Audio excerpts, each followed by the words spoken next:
Hidden Treasures by Harry A. Lewis. Potter Palmer.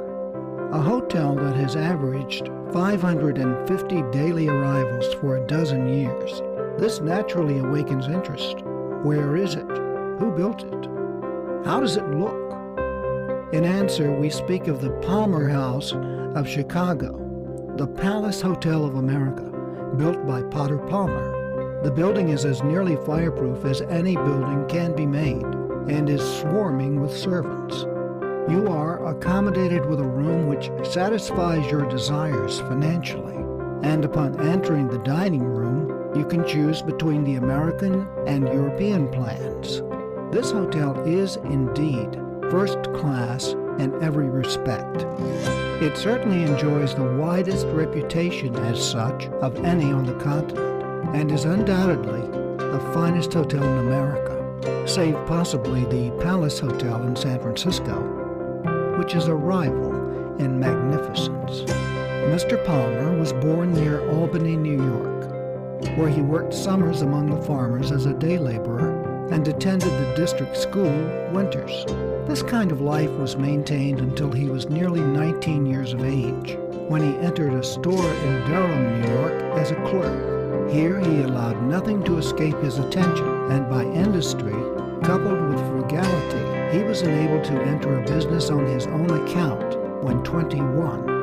Mr. Palmer, like all other young men who have risen from poverty to affluence, was constantly alive to the problems of the day. Especially did the subject of this narrative watch the indications of progress in his native country. Being filled with the idea that Chicago was to be the city of America, he in 1852 moved west to that city. Here he opened a dry goods business which grew to mammoth proportions for those days. After 14 years of successful trade, he retired, investing heavily in real estate. When the Great Fire came, much of his vast gains were swept away. But with that indomitable will and courage which has always characterized his efforts, he succeeded in forming a company which successfully brought to completion the magnificent hotel before mentioned. Probably no man has been more closely identified with the project of improving the streets of Chicago.